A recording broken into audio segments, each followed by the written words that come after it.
My name is Anthony Miles. I'm 46 years old, an award-winning architect based in Charlotte, North Carolina.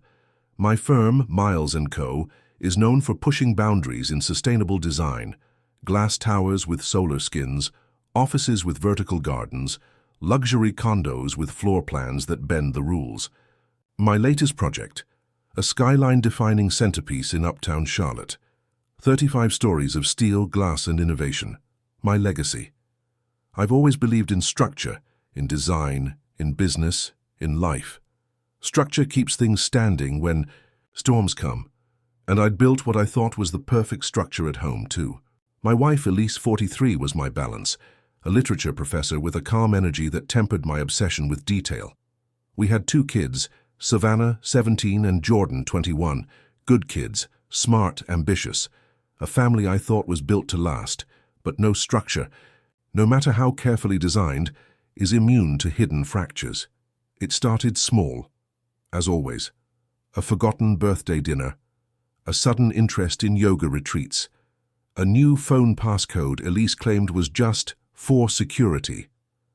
Then there were the late-night calls she said were from her sister, the texts she answered in the bathroom, the distance I felt when I hugged her, the way her body stiffened slightly like she was guarding a secret. I noticed all of it, but I said nothing, because that's not who I am. I don't confront unless I'm certain, and when I act, I don't react, I plan. One Thursday afternoon in late September 2024, I was at the unveiling of my new skyscraper with a crowd of investors and city officials. My assistant leaned in and whispered, "They're calling it your masterpiece." I gave a nod, but my heart wasn't in it. Not since that morning when I found a receipt in Elise's coat pocket, a receipt from the Bentley, a luxury boutique hotel downtown. The date matched one of her book club nights, and I hadn't been there in over a year. The receipt felt like a fracture line through a support beam. Still, I stayed silent. I returned home late that night, kissed her cheek, and told her how proud I was of the unveiling. She smiled and said, "That's wonderful, babe," then turned back to her book. That was the moment I knew she was somewhere else, with someone else. 2 nights later, she told me she had another retreat coming up, this time in Asheville, a weekend wellness escape with just the girls. I nodded, smiled, and told her to enjoy herself. I even helped her pack. But what Elise didn't know, what she never imagined, was that I had already hired a private investigator, someone who knew how to track patterns, follow digital footprints, plant a GPS discreetly under a Tesla Model Y without leaving a scratch. I wanted confirmation, not suspicion, proof, evidence, the truth. The next day I watched the blinking dot on my laptop as her car veered not west toward Asheville, but south, into South Carolina, into Greenville, to a hotel. She was with someone important enough to lie for, important enough to risk it all. Still, I didn't call. I didn't confront her. I didn't scream. I watched. I waited. Because I knew this wasn't the collapse yet. It was only the tremor. The earthquake would come 3 days later in the form of a phone call from Mercy Regional Hospital. 3 days had passed since the accident. The sound of sirens, the sterile smell of the hospital, and the echo of Vanessa's name being uttered by someone else, as his wife, still pulsed through Anthony's veins like poison. He hadn't spoken to her since that night. Not a word, not even a text, and she hadn't dared try to reach out. Anthony spent the following days in his office downtown, buried beneath blueprints, zoning plans, and development permits. But even the precision of measurements and the complexity of spatial geometry couldn't distract him from the storm brewing in his chest. Every time he traced a foundation line on paper, he thought of the one under his own life, now cracked, maybe even beyond repair. It was during one of those long, silent afternoons that Parker, his son, walked into the office unannounced. "Dad?" he asked, hesitant. Anthony looked up slowly, his expression unreadable. "Hey, Parker, shouldn't you be at the studio?" Parker shrugged. "Finished early. Thought I'd check on you." Anthony leaned back in his chair and gestured toward the guest chair. "Sit." There was a pause. Long, weighted. "You okay?" Parker finally asked. No, Anthony replied. But I'm functional. Parker studied his father. Mom, she's home. She's out of the hospital. Brooke's with her. Anthony's jaw clenched at the mention of his daughter. And Spencer? Parker looked away. I haven't seen him. Anthony nodded once, slowly. Smart. Parker hesitated again. Are you going to leave? Anthony arched an eyebrow. Leave what? My life? My company? My children? No, I mean, like, are you really done with Mom? Anthony was silent. Then he rose, walked over to a side cabinet and opened a drawer. He pulled out a small, leather-bound box and placed it on the desk between them. What's this? Parker asked. Anthony opened it to reveal a watch, sleek silver, engraved with his family's crest and the words, Legacy through Loyalty. It was meant for your graduation, Anthony said. But now I'm not sure if loyalty means the same. Thing to everyone. Parker's face reddened. I didn't know, Dad, I swear, not about Spencer, not about any of it. I believe you, Anthony said, but there are consequences coming, Parker. Not just for your mother, for Spencer, for anyone who helped. Them lie. Parker swallowed hard. Do you know who else knew? Anthony smiled grimly. I will soon. That evening, Anthony met with Raymond Coates, his head of private security. A former military contractor, Ray had been with Anthony. For 8 years, trusted, discreet, brilliant. I want everything, Anthony said flatly. Phone logs, emails, hotel reservations. Any travel Vanessa's done over the past 2 years, especially weekends she claimed to be at those wellness retreats. Ray nodded, already pulling out a laptop. You suspect financial concealment? Too? Anthony raised a brow. I know there is.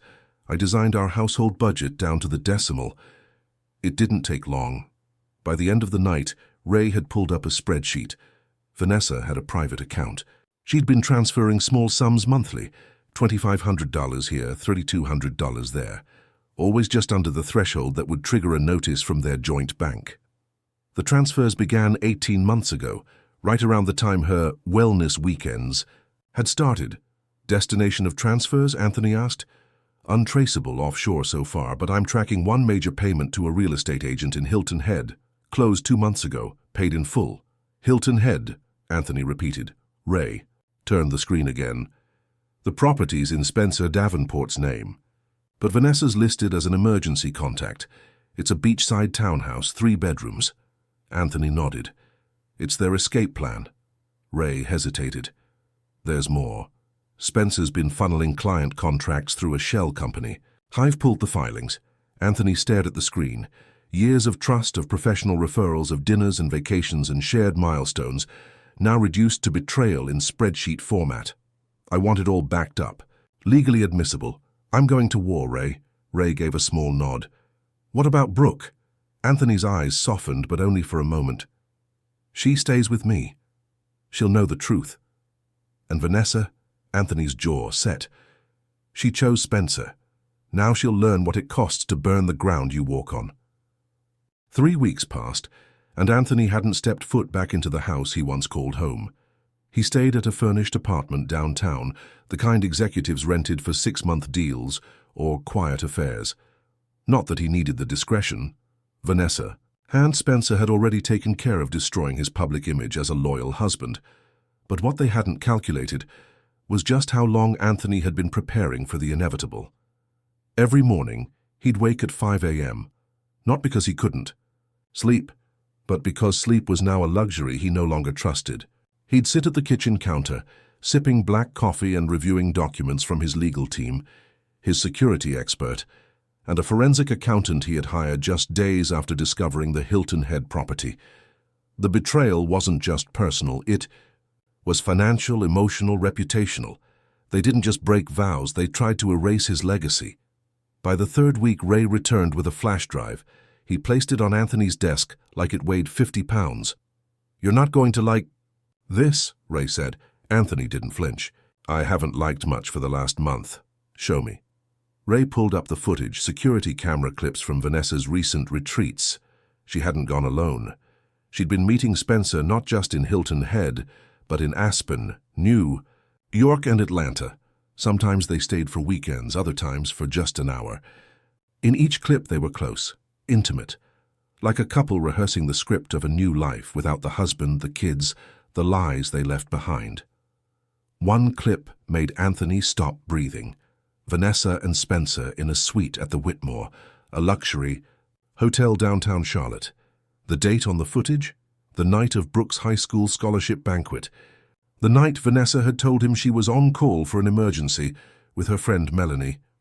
In the clip, Spencer poured wine while Vanessa danced barefoot on the carpet, her laugh muffled but unmistakably carefree. Anthony pressed pause. That was the night Brooke had stood on a stage and delivered a speech about family values. Vanessa was supposed to be there. Instead, she was celebrating her affair with champagne. "I want the Whitmore's staff records," Anthony said. "And the billing statement for that night." Ray nodded. "Already on it. Also, your son met with Spencer twice." Anthony's eyes snapped to Ray. "When?" "Last Tuesday. And again 2 days ago, both times at his office." Anthony was silent for a long moment, his eyes narrowing. "Did he know about the affair before I told him?" "No, but now he's, conflicted. Spencer's grooming him, promising him a director role. Your son's smart, but he's angry. He feels caught in the middle." Anthony let out a slow breath. He won't stay in the middle for long. That evening, Anthony made a rare call to Melanie, Vanessa's sister. She'd always been the neutral party, never one to interfere, but this time she picked up on the first ring. "Anthony?" she said, surprised. "Everything all right?" "No," he said calmly. "I'd like to meet. In person. 30 minutes. Later, they sat across from each other in a quiet cafe outside of Charlotte. "I need to know," Anthony began, "how much Vanessa told you. About Spencer. About any of it." Melanie looked down at her coffee. "I figured something was off when she stopped talking about you at all. Then she started asking strange questions about property transfers, offshore accounts, things I didn't think she even understood." "She was preparing to leave," Melanie nodded. "And she didn't plan to leave empty-handed." Anthony reached into his briefcase and pulled out a folder. "What's this?" Melanie asked. "Receipts, property records, flight logs, and a full breakdown of every dollar she's tried to hide." Melanie's eyes widened as she flipped through the documents. "She's been preparing a future with Spencer. The lake house. Purchased under a shell company tied to his assistant. The money. Moved in small increments, avoiding banking red flags. And Parker?" Melanie looked up sharply. "Parker?" "Spencer's trying to turn him against me. Luring him with promises, giving him expensive gifts, like the Patek Philippe I was going to give him when he graduated." Melanie was speechless. Anthony leaned in. "I'm not telling you this for pity. I'm telling you because you're the only person Vanessa might listen to. She still trusts you, maybe." "What do you want me to do?" Melanie asked, her voice soft. "Nothing, yet. But when she hits bottom, and she will, you'll know what to say." 3 days later, Anthony arrived at Brooks High School campus for a surprise visit. She was rehearsing for an upcoming dance recital, and he watched from the back row as she moved gracefully across the stage. Afterward, she ran into his arms. "Dad, what are you doing here?" "I missed you," he said simply. "Wanted to see you dance." She smiled, her eyes brimming. "I'm glad." They sat in the empty auditorium afterward, legs dangling from the edge of the stage. "I hate her," Brooke said suddenly. Anthony didn't respond. "I hate what she did. With him. With Spencer." "You don't have to hate her," Anthony replied quietly. "But you do have to remember, because forgetting makes it easier for people like them to do it again." Brooke leaned her head on his shoulder. "Are we still a family?" Anthony placed an arm around her. "We never stopped being one, but we're rebuilding it stronger this time." The night before the divorce hearing, Anthony stood alone in the penthouse conference room of his firm, staring out at the Charlotte skyline. The glass walls shimmered with reflections, steel, glass, symmetry, things that didn't lie. Unlike people. He hadn't slept much, but he didn't feel tired. His mind was clear, sharp. He was a man at the edge of war, but not the kind with weapons. No, his battle would be fought with precision, with evidence, with silence, where others expected. Emotion. There was a knock at the door. It was Ray. "She's trying to delay the hearing," Ray said. Her attorney filed a request for a continuance citing emotional distress. Anthony didn't flinch. "It won't work. I have counter-affidavits from the therapist, the academic advisor, and the private investigator. She's not distressed." "She's scrambling," Ray nodded. "Also, Spencer. He's been liquidating assets. Fast. Moving money through art sales and crypto wallets. He's scared." "Good." Anthony turned back to the city lights. "Any word from Parker?" he asked after a long pause. Ray hesitated. "He's still meeting Vanessa. He texted me, said he's trying to hear both sides." Anthony didn't respond right away. When he did, his voice was low. "Spencer gave him that watch because he wanted to buy his loyalty. But loyalty built on bribes is like glass. Looks beautiful until it shatters." The next morning, Anthony arrived at the courthouse in a charcoal suit, no tie. His expression unreadable. He walked through a crowd of reporters, silent, composed, as if he were heading into a design review, not the dismantling of his marriage. Vanessa was already inside. She wore black, her hair neatly pinned, a mask of contrition on her face carefully constructed by her legal team. Parker was with her. When their eyes met, Anthony gave a small nod. Brooke was seated beside Melanie in the back, arms folded, jaw tight. The judge entered. The proceedings began. Anthony's attorney, a seasoned litigator named Claire Winters, opened with grace and clarity. "We are not here today to dramatize a marriage's end," she began. "We are here to enforce the agreements both parties signed, and to ensure that the children of this union are shielded from further manipulation and betrayal." Vanessa's attorney tried to paint a picture of miscommunication, of emotional distance, of a marriage that quietly fell apart. But Anthony was prepared. Claire presented travel logs, spending records, photos, and security footage, time-stamped messages, calendar overlaps between Vanessa's wellness weekends and Spencer's business trips. Then came the testimonies, pre-recorded statements from family counselors, Brooke's school administrators, even a neighbor who'd noticed Vanessa's car parked outside Spencer's condo more nights than not. At one point, Vanessa leaned toward her attorney and whispered, her composure cracking. Her hands trembled, but it was Brooke who delivered the final blow. She asked to speak. The judge allowed it. "I love my mother," Brooke began, standing beside the podium in her ballet flats, "but for 2 years I watched her lie. To me, to my brother, to my father. I watched her sneak out. I watched her change." She took a breath. "I don't care who she dates, but I care about what kind of example she set, about what kind of legacy we're being taught to inherit. And I want to live with the parent who never lied, who never missed my recitals, who always kept his promises." The courtroom fell into a heavy silence. The judge nodded solemnly. "Thank you, Brooke." An hour later, the ruling was announced. Primary physical custody to Anthony Miles. No spousal support. Division of assets per the prenup. Vanessa would retain only what was legally hers, nothing more. The properties registered under shell companies, frozen, pending fraud investigation, and Spencer. His name was now attached to a subpoena. Outside the courthouse, Anthony stood beneath the spring sun, surrounded by reporters flashing cameras and shouting questions. He simply looked ahead. He didn't smile. He didn't speak, because justice, for him, was never loud. It was final. 2 weeks had passed since the courthouse victory. The headlines had faded. Vanessa had moved into a rental condo near South Park, far from their old neighborhood. Spencer's assets were frozen. His company was in freefall, clients pulling out, partners demanding answers. And Anthony? He kept building, but building didn't mean healing. The silence in his new apartment, high above Charlotte's skyline, was too perfect. Too cold. Brooke visited often. Parker less so. On a grey Tuesday afternoon, Anthony stood in his office when his phone buzzed. Incoming call. Parker. He paused, then answered. "Dad." "Hey, I need to talk to you. In person. Just us." Anthony hesitated. "All right, come by after work." That evening, Parker sat across from him at the kitchen island, nursing a ginger ale. "You're not going to like this," he said. Anthony arched an eyebrow. "I've been helping Mom with her resume. With job interviews." A long silence. "She's trying to rebuild," Parker continued. "She's not asking for money. She's not asking for forgiveness. Just a second chance, a job, a future." Anthony's jaw flexed. "And you believe she deserves one?"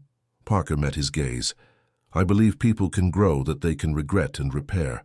Anthony looked down at his glass. "When I was your age," he said quietly, "my father came back after leaving us. He asked for forgiveness too, said he was a different man." He looked up. "He wasn't." "That's not the same." "No," Anthony cut in. "But it taught me something. Some people change, others just regret getting caught." Parker exhaled. "So you'll never talk to her again?" "I didn't say that." Anthony stood, walking to the window, the city shimmering. "Below.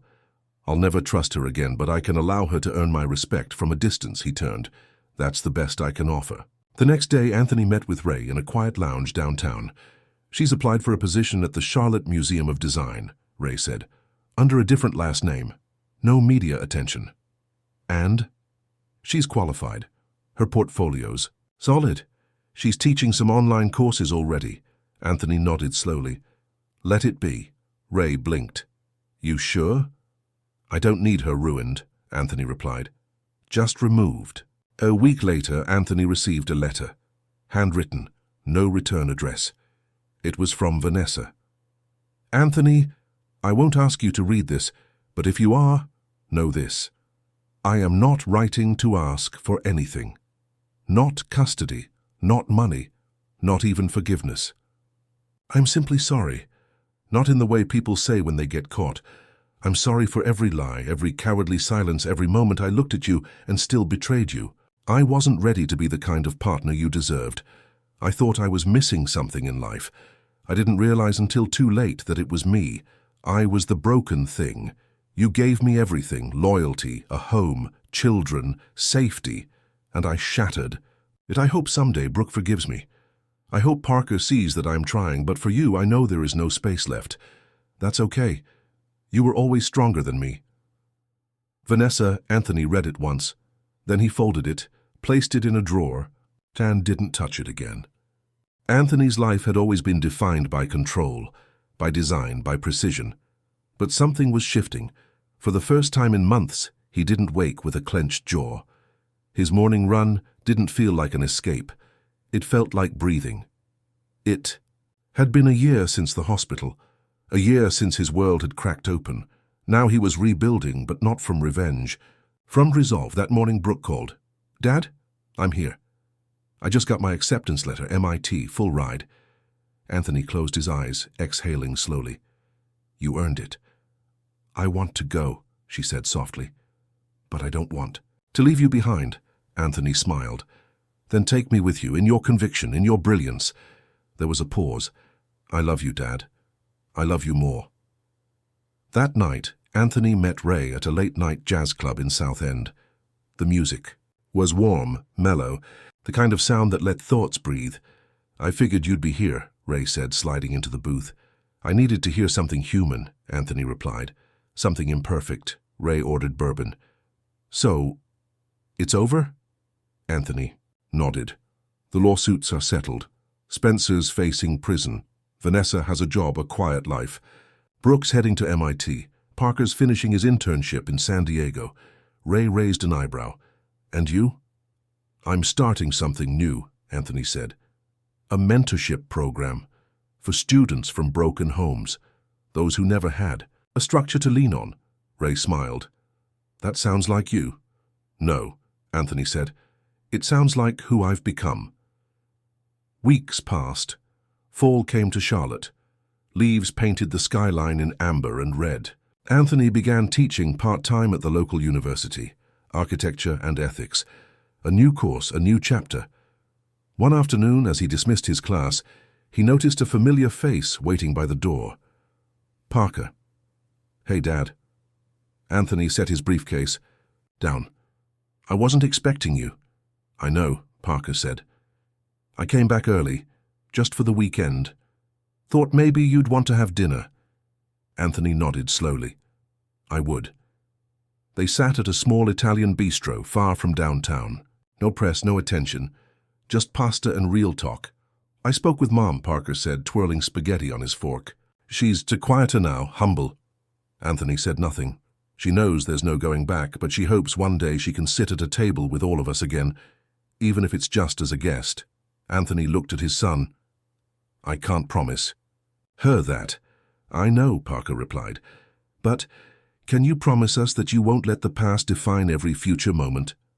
Anthony considered that. Long and hard. I can promise to keep building. Then that's enough.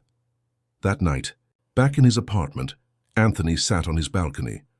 The city below pulsed with light and movement, unaware of the man watching from above. He thought of Vanessa, of Spencer, of betrayal, and then of Brooke's determination, of Parker's strength, of his own hands now open instead of clenched. Somewhere, deep inside, a shift had happened. Not forgiveness, not quite, but something that felt possible. He looked at the stars above Charlotte, and for the first time in years, he let himself hope. It was a quiet Saturday morning when Anthony's phone rang. An unfamiliar number, area code out of state. He was sitting on the porch of his cabin outside Charlotte, sipping black coffee, watching mist roll over the lake.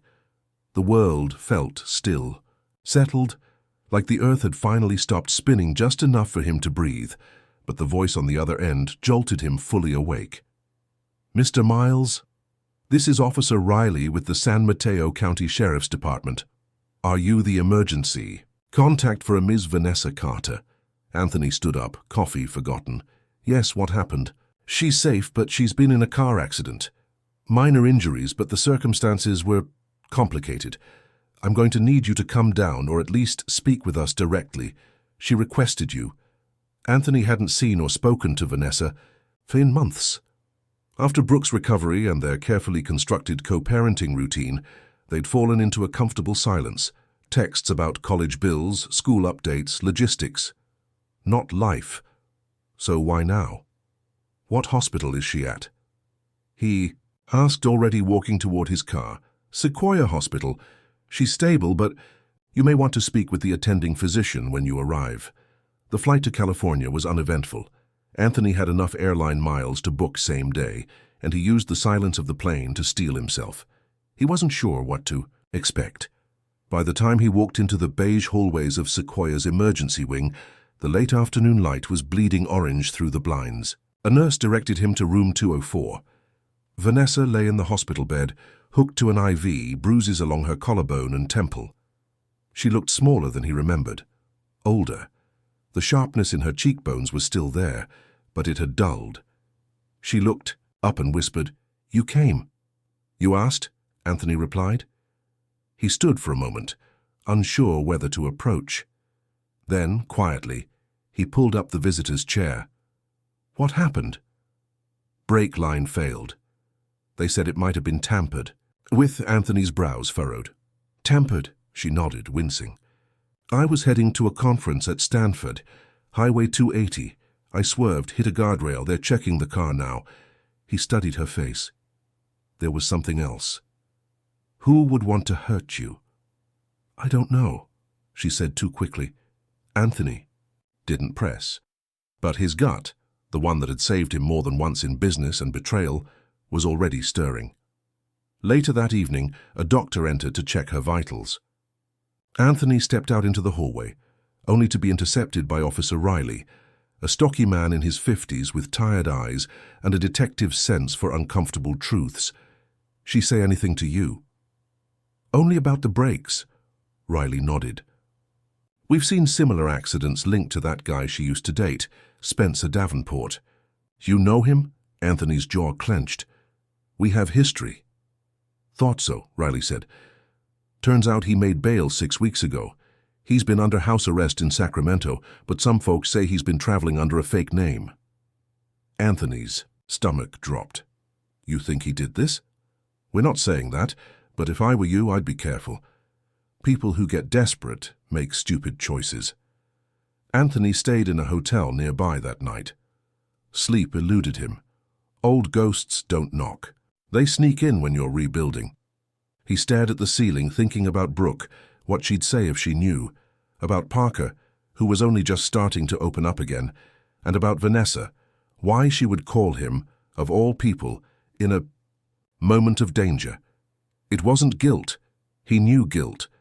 This was something more primal, responsibility, because despite it all, she had once been his partner, the mother of his children, and no matter the betrayal, part of him still remembered the warmth. They used to share before the cracks formed, before the lies. At 3:47 a.m. he texted Ray, "Look into Davenport, quietly." Ray responded immediately, "Already ahead of you." At sunrise, Anthony walked into Vanessa's hospital room with a small bouquet of lilies. She blinked at him in surprise.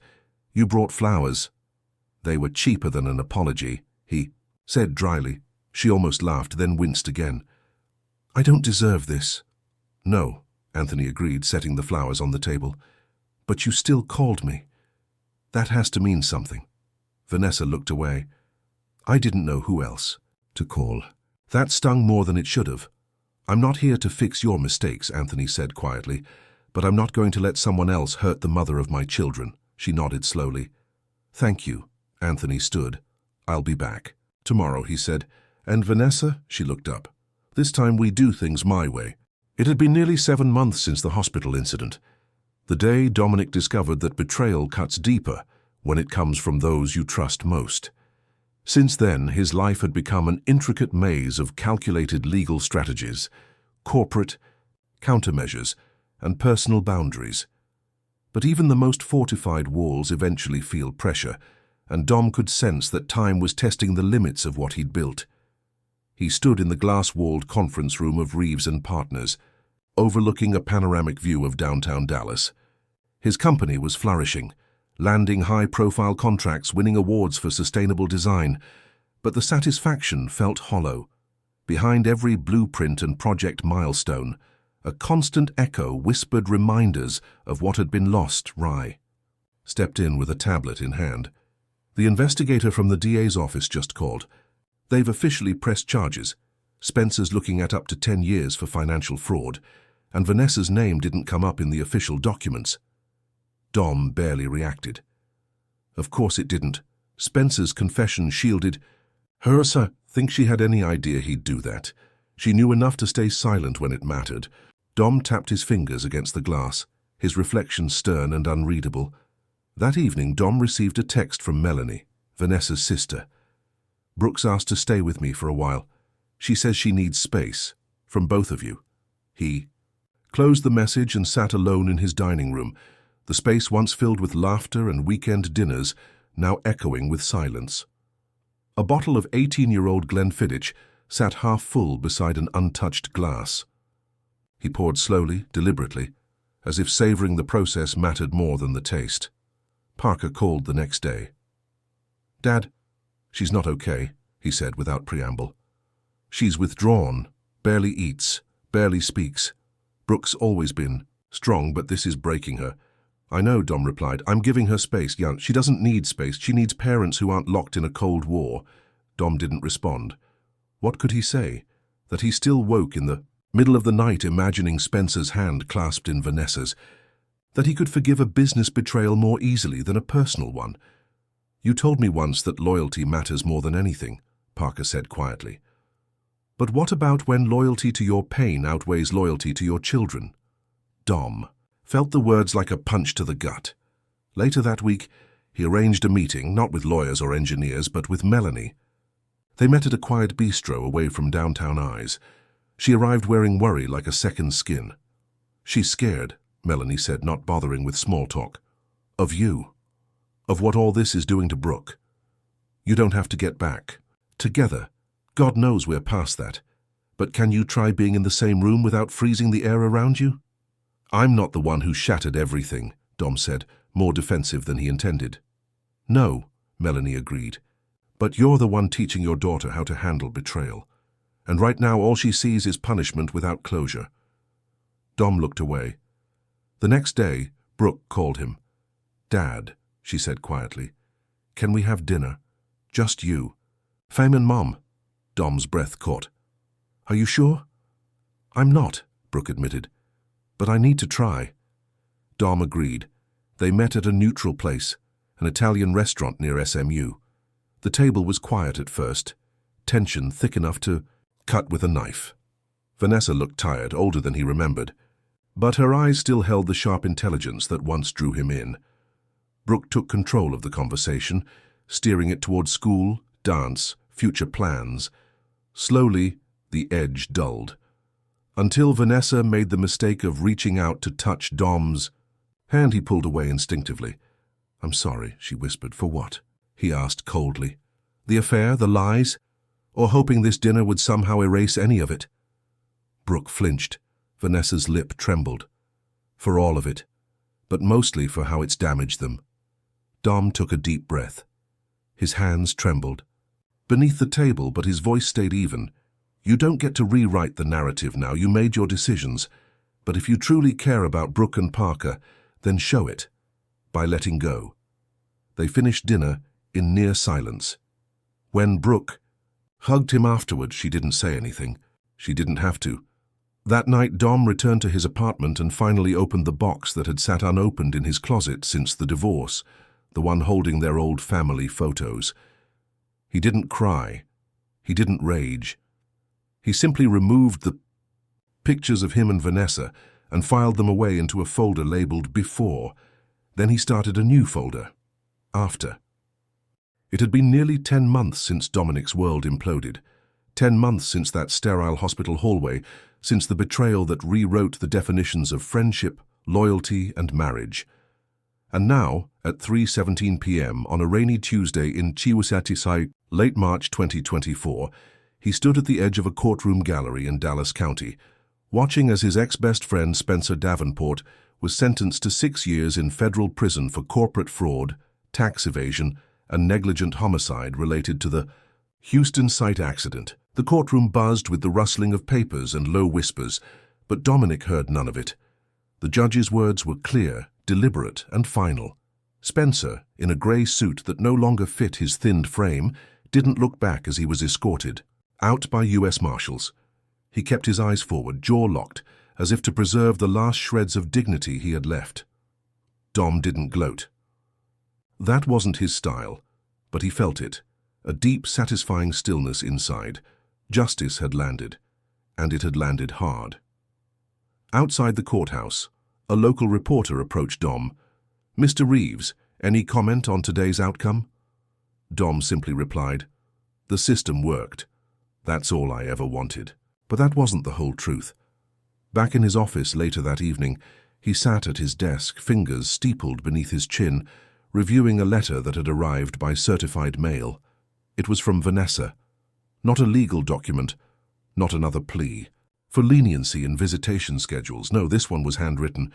"Dominic, by now I know you've seen the sentencing. I watched it on a live stream alone. Spencer didn't want me there, not because he was ashamed, but because he blamed me. For not warning him, for choosing him, for all of it. I'm not asking you for forgiveness, but I am asking that, if there's a place for mercy in you, let it be for our children. Let Parker find his own truth. Let Brooke heal without having to choose sides. I've made peace with your silence, but I haven't made peace with losing them. Vanessa." Dom read the letter twice, then set it aside without emotion. It wasn't that he didn't care. He cared too much. That was the problem. Later that week, Parker came to visit. He looked older somehow. Not in age, but in spirit. Wiser. His jaw was tighter, his eyes less eager to impress. "Dad," he said as he stepped into the downtown apartment, "I've been thinking about something. I want to intern abroad. Tokyo. Urban Renewal Program. With Yamamoto Associates." Dom raised an eyebrow. "And Stanford's okay with that? They're the ones who set it up." Dom nodded. "You'll learn discipline, precision. That's good." Parker hesitated. "You sure you're okay with me going halfway across the world?" "I trust you, Parker," Dom said. "I raised you to know who you are, not who I want you to be." Parker smiled, and for a moment, Dom saw the boy who used to follow him around construction sites, eyes wide with awe. Before he left, Parker turned back at the door. "She wrote me too," he said. Dom didn't ask who. She said she's sorry. That she doesn't expect to ever be part of our family again, but she hopes someday I'll understand why she did what she did. "And do you?" Dom asked. Parker paused. "I understand how people get lost. That's not the same as excusing it." Dom nodded. "Good answer."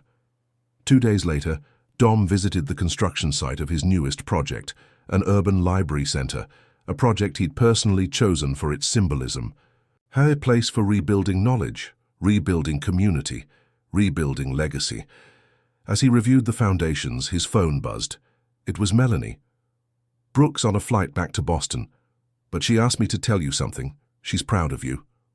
She said, "She finally understands you." Dom's hand froze mid-air. "Thanks, Melanie." That night, he opened the folder labeled Future. Inside were architectural sketches Brooke had mailed him from MIT, visions of modular housing for underserved communities. Designs built not for profit but for people. She was becoming what he once dreamed of being. Before the betrayals, before the walls around his heart hardened like concrete. For the first time in months, Dominic Reeves allowed himself a small smile, not a smirk, not a cold curl of satisfaction, a real smile. Because even though they tried to destroy everything he'd built, they couldn't touch what came next. And what came next was his legacy. 1 year after the shattering truth was revealed, Dominic Reeves stood at the back of a lecture hall at MIT. On stage, his daughter, Brooke Reeves, had just wrapped up her first architectural presentation, a design for post-crisis community, housing that was as beautiful as it was humane. She stood poised, confident, articulating her design like a seasoned architect. In her closing statement, she said, "The strongest buildings aren't just the ones that survive the storm. They are the ones that make room for people to recover, to heal, and to begin again." Applause erupted through the room. Dom clapped silently. Pride welled up inside him, tempered by the bittersweet reminder that the blueprint of his life hadn't turned out the way he'd drawn it. As the students filtered out, Brooke spotted him and ran down the aisle, her heels clicking across the polished floor. "You flew in just for this?" she asked, wrapping her arms around him. Dom returned the embrace. "This matters more than any industry panel." "I'm glad you came, but—" She hesitated. "Mum's here too." Dom's eyes flicked toward the far side of the hall, where Vanessa stood half hidden behind a column, hands clasped in front of her, watching nervously. "She asked to come," Brooke continued. "I didn't say no." Dom gave a slight nod. "That's your right, and hers. Could you just say hello? For me?" He looked again. Vanessa had changed. There was no trace of the polished, controlled woman who had once orchestrated a double life. She looked quieter now. "Smaller." "All right," Dom said. "For you." Brooke smiled and hurried back. Vanessa stepped forward, uncertain, a folded letter in her hand. She offered it to him. Dom took it but didn't open it. "Thank you," she said quietly, "for coming, for letting me be here today." He nodded. "She's remarkable." His, Vanessa said, her voice trembling. "You were always the one who saw her clearly. I lost sight." Dom didn't answer. He simply turned away. As he was leaving, he heard her say, "I know I don't deserve anything more, but I will always show up for her, no matter what you or she think of me."